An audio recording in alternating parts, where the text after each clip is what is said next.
iyadoo dowladda Soomaaliya ay meel dhexe ka istaagtay muranka wadamada khaliijka ayaa bulshada Soomaaliyeed qaybahooda kala duwan waxa ay soo dhaweeyeen arintaasi xildhibaan Dahaba Suuso Maxamuud iyo Sheekh Cabdulqaadir Soomow ayaa dowladda Soomaaliya ku amaanay go'aanka dhexdhexaadka ah ee ay ka qaadatay khilaafka Carabta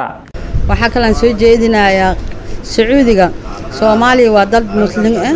qadarna waa dal muslim ah anaga siyaasadda Soomaaliya ma aha inay qadar u darto xiriirka waxaan ka nahay siyaasadaas khilaafsan Sacuudiga iyo taay qadarbo dhexdhexaadaan ka nahay baaq waxaan u jeedinaa Sacuudiga waxaan leeyahay maadaama dad muslim aan nahay bisha Ramadaan lagu jiro inay iska dhaaftaan colaada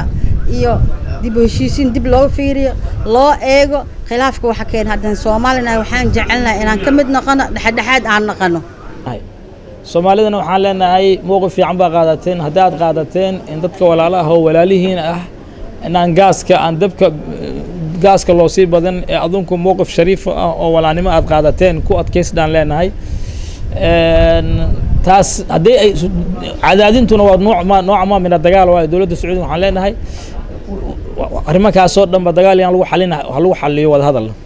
siyaasi Cabdiraxmaan Baadiyo ayaa sheegay in go'aanka dawladda Soomaaliya uu muujinayo madax banaani iyo geesinimo anaga bilowgiiba waxa waaye bilowgiiba markii aan maqlay go'aanka ay dawladda Soomaaliya qaadatay waa ugu hambaliyay waa ku geesinimo geliyay waxaan u arkaa inuu yahay go'aan sax ah Soomaaliya waxa burburiyay dawlado kale oo khilaafkooda inaan anaka taraf ka noqonay waxaad ogtihiin dagaalkii qabada marka lagu jiray Mareykan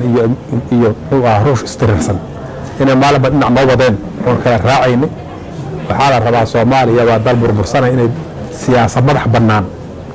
oo danaheeda iyo maslaxadeeda ka tarjumaya inay qaadato ayaa la rabaa in go'so dalkayna oo wali oo calaamadihii tabardarrada ay ka buuxdo haddana waxa waa qaraarka ay dawladdu qaadatay waa qaraar madax bannaan muujinaya waa qaraar geesinimo muujinaya waa qaraar mustaqbalka taariikhaha soo socota dadka Soomaaliya u aay doonaan waxa yeelay waxa waaye marhabna inaan u kala eexano dad walaalo oo ay ku iskhilaafsan mowqifkeenu waa inaan heshiisiino waay hadii heshiis naga yeelayaan heshiis naga yeelna waa inaan daraf ana ka noqono naga khilaafaadka marka qaraarka dawladdu ay qaadato waa qaraar habboon waa mid geesinimo leh waa mid madax bannaanida Soomaaliyeed sameynaya waa uga hambalyeynaya shacabka Soomaaliyeed waxa uu baaqaya inay qaraarkaas taageeraan dhamaantood ay taageeraan Sheekh Cabdulqaadir Soomow ayaa wadamada khaliijka ugu baaqay inay wada hadal ku dhameeyaan colaadda u dhaxaysa waxaan waragnaa arinta ka taagan Sacuudiga iyo Qatar inay tahay arin u baahan xal kuna haboon in si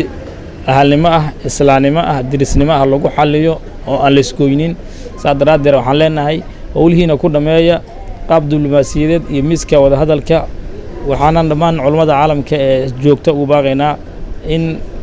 dhammaan colaadaha islaamka dhexdiisa taagan la joojiyo meel kasta ay ka jiraanba qaar kamid ah haweenka iyo waxgaradka Soomaaliyeed ayaa dhankooda ka hadlay go'aanka dawladda Sacuudiga Qatar ay isku dhaceen dawladda Soomaaliya ay go'aan adag ay ka gaartay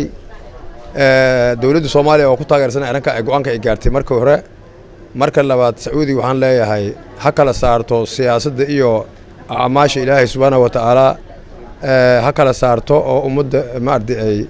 nabadooda ay ziyaaranayaan inay maardi manciso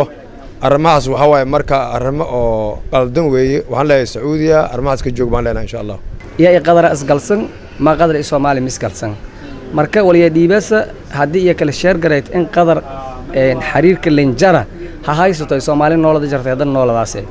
qadar iyo asgalan Soomaali qadar misgalan Sacuudi arintaas ka qaldanta madaxweyne Farmaajo hadalada arina ka taageersan dalkan idadku beecma lanka walan qobday laakiin hebelow xiriirka ngoy walakin qobday walaas wal qof damiir leh dadnimo ka jarta qaado korma marka insha Allah had ilaahay karaal nagada intaas ilaahay waafaji aragtiday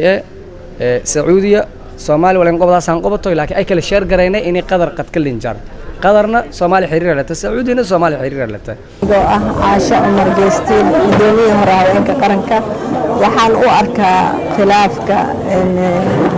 khaliijka iyo go'aamadii ka soo baxay dawladda Soomaaliya waxaan isleeyahay go'aamo aad u wanaagsan inuu ahaa in macnaha dhexdhexaad laga yahay dawladaha muslimiinta ama khaliijka iska hor yimid waxaa wanaagsan in la dhexgalo xalin la sameeyo oo xalinteedaas khilaafaadka laga shaqeeyo oo aan dhinacna